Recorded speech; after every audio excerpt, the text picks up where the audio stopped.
Gambaran kurikulum baru Menteri Pendidikan oleh Prof. Abdul Muti. Tuntutan materi pelajaran yang sangat tinggi, walaupun kata beberapa teman kementerian yang menjabat itu sudah dikurangi banyak. Nah karena itu maka apa? Materi pelajarannya dikurangi, sehingga materi pelajarannya itu mungkin ringan gitu, tetapi cara menjelaskannya itu mendalam. Nah, sehingga dengan cara itu maka guru bisa berimprovisasi, murid bisa berkembang pemikirannya. Nah itu yang nanti ini tak bocori ya. Jadi arah pembelajaran ke depan itu mau saya arahkan ke arah namanya deep learning. Nah, ini sebuah teori baru sebenarnya. 95 saya kuliah di Australia sudah mempelajari deep learning ini. Jadi sudah 20 tahun yang lalu teori ini berkembang. Nah, di situ yang namanya nanti ada namanya kontekstualisasi, ini sama, sehingga pembelajaran itu nanti bocoran lagi itu nanti kita arahkan ke arah pembelajaran yang mindful, meaningful dan joyful. Nah, nanti disebutnya pelajaran namanya pelajaran yang full. Bukan full apa? Full. Jadi nanti kurikulumnya kurikulum full. Jadi for example mindful apa? Nah, ini baru mau saya jelaskan. Baik. Jadi mindful itu domainnya ada dua. Nah, harusnya bisa 3 tapi 2 aja. Mind itu artinya kita sadar. Kita sadar, murid kita tuh beda-beda. Jadi mindful itu kan artinya sadar. Mindful itu peka, sensitif gitu. Jadi murid kita ini jangan kita anggap sama, kita harus sadar itu mereka ini nggak sama. Nah yang kedua, mindful itu adalah pembelajaran yang mendorong murid untuk selama belajar itu berpikir.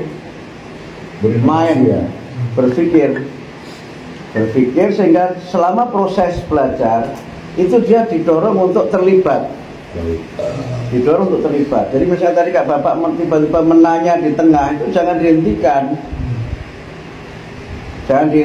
gitu. Nah, baru nanti kalau pertanyaan tidak relevan nanti diarahkan. Tapi kalau relevan jangan dihentikan.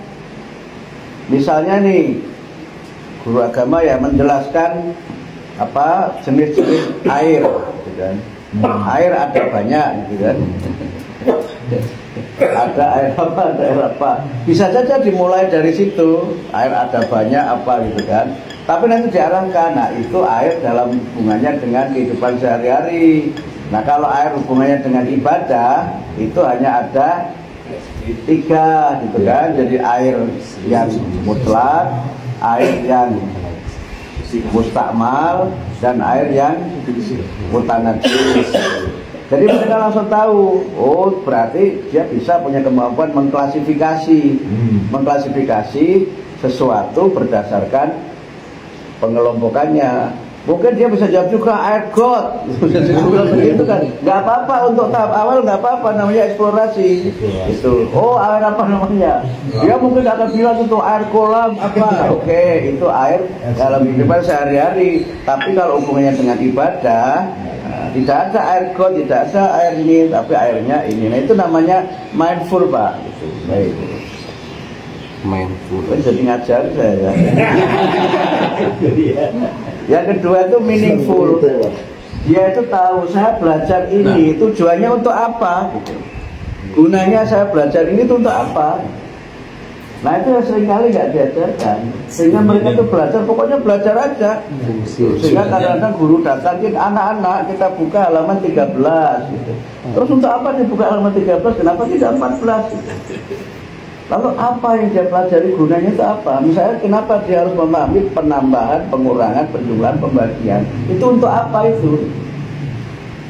Sehingga karena dia tidak menemukan gunanya ilmu yang dia pelajari itu, maka motivasinya menjadi kurang. Nah, karena itu maka menjelaskan maksud dari apa yang dipelajari dan kemudian menjelaskan manfaat dari yang dipelajari itu yang membuat pembelajaran menjadi joyful, menjadi menyenangkan. Nah karena itu saya pakai istilah joyful, bukan fun learning. Karena istilah fun learning itu juga sudah menyimpang di lapangan menjadi funny learning gitu. Yang penting lucu. Padahal menggembirakan tidak selalu lucu. Menggembirakan itu ketika dia menemukan sesuatu yang baru, tapi dia bisa menggunakan kata-kata dengan baik, kemudian mengerti gunanya, dan dia tidak dalam posisi tertekan ketika belajar itu. Nah, itu mudah-mudahan bisa menjadi solusi. Itu nggak usah dinamai merdeka, apa mungkin namanya kurikulum full gitu. Misalnya begitu ya. Nah itu, nah ini bisa dilakukan kalau pembelajarannya orientasinya adalah mengenal sesuatu. Yang sekarang ini terjadi kan dua. Yang sekarang belajar sekarang itu namanya surface learning sama achievement learning.